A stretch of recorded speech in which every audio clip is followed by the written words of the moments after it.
জুলাই অনুষ্ঠিত না হলে আজকের প্রধানমন্ত্রী দেশে ফিরতে পারতেন না। মাননীয় প্রধানমন্ত্রী নিজেও গণভোটের পক্ষে ক্যাম্পিং করেছেন। যদি জুলাই অনুষ্ঠিত না হতো তাহলে আমরা এই মহান সংসদে আসার সুযোগ পেতাম না। মাননীয় স্পিকার, আজকে আমরা যারা এই মহান সংসদে আসার সুযোগ পেয়েছি তারা সকলেই 17 বছরের ফ্যাসিস্ট সরকারের নির্যাতনের শিকার। এখানে সরকারি দল নয়, বিরোধী দল নয়, আমরা সকলেই এই ইতিহাসের সাক্ষী। আমরা জানি আমরা অনেকজনকে এ সময় হারিয়েছি। আমরা হারিয়েছি মৌলানা মতিউর রহমান নিজামীকে, আমরা হারিয়েছি বেগম খালেদা জিয়াকে। বেগম খালেদা জিয়া তিনবারের সফল প্রধানমন্ত্রী, তাকে সংবিধানের আজকে কথা বলা হচ্ছে, আবেগের কথা বলা হচ্ছে। আমরা বলতে চাই, কোন সংবিধান দিয়ে বেগম খালেদা জিয়াকে কারাগারের অন্তরালে নিয়ে আসা হয়েছিল? কোন সংবিধান দিয়ে মৌলানা মতিউর রহমান নিজামী সহ চাই A1 SWR pipe and fittings, A1 engineers number 1 choice.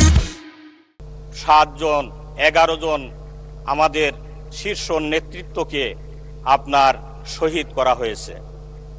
মাননীয় স্পিকার, এসব ইতিহাস আমাদের জানা আছে। 17 বছর আমরা সকলেই এই ফ্যাসিস্ট সরকারকে বিদায় করার জন্য কাঁধে কাঁধ মিলে কাজ করেছিলাম। আজকে সেভাবেই বলতে চাই যে আজকে যে সংস্কারের কথা বলা হচ্ছে এবং সংবিধানের সংশোধনের কথা বলা হচ্ছে, আমাদের সন্তানরা গত 24 জুলাই 36 জুলাই আন্দোলনে জীবন দিয়েছে। অনেক মা তার সন্তানকে হারিয়েছে, অনেক বোন বিধবা হয়েছে, অনেক পিতা তার সন্তানকে হারিয়ে আজকেও আহাজারি করছে। এমনি অবস্থায় দেশবাসী গণভোট অংশগ্রহণ করেছে। আমরাই তো গণভোটের পক্ষে ক্যাম্পিং করেছি। আজকের মাননীয় প্রধানমন্ত্রী নিজেও গণভোটের পক্ষে ক্যাম্পিং করেছেন। আমাদের যারা এখানে সংসদে আসার সুযোগ পেয়েছি তারা সকলেই এই গণভোটের ক্যাম্পিংয়ে আমরা অংশগ্রহণ করেছিলাম। দেশবাসী প্রত্যাশা করে গণভোটকে আইনে পরিণত করবার জন্য, সংস্কার আইনে পরিণত করবার জন্য। কিন্তু আজকে আমরা অনেকেরই দেখছি, বলতে শুনছি যে সংস্কারের প্রয়োজন নেই। আমাদের মাননীয় প্রধানমন্ত্রী, স্বরাষ্ট্রমন্ত্রী জুলাই যোদ্ধাদের সম্পর্কে কথা বলতে গিয়ে আমি এই কথা বলতে চাই, যদি জুলাই অনুষ্ঠিত না হতো তাহলে আমরা এই মহান সংসদে আসার সুযোগ পেতাম না। জুলাই অনুষ্ঠিত না হলে আজকের প্রধানমন্ত্রী দেশে ফিরতে পারতেন না। জুলাই অনুষ্ঠিত না হলে আজকের মাননীয় স্বরাষ্ট্রমন্ত্রী দেশ বিদেশ থেকে আসার সুযোগ পেতেন না।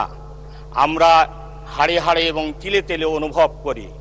আমাদের এই বেঞ্চেও মাননীয় প্রধানমন্ত্রীর মতো ইংল্যান্ডে জীবন কাটিয়েছেন শহীদ নিজামীর সুযোগ্য সন্তান আজকের সংসদে উপস্থিত রয়েছেন ব্যারিস্টার নাজিবুর রহমান, তিনিও আসার সুযোগ পেতেন না।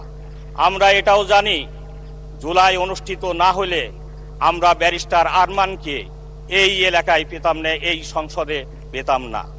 গতকালকে তিনি আবেগ জড়িত কণ্ঠে কথা বলেছেন, আয়নাঘরের কথা বলেছেন, আয়নাঘরের চিত্র তুলে ধরেছেন। এরপরেও আমরা যদি সংস্কারের দিকে না যাই তাহলে আমাদের কপাল পোড়া। দেশবাসী এটা মেনে নেবে না। দেশবাসী অবশ্যই এটা তাদের দাবি অবশ্যই আদায় করে নেবে ইনশাআল্লাহ।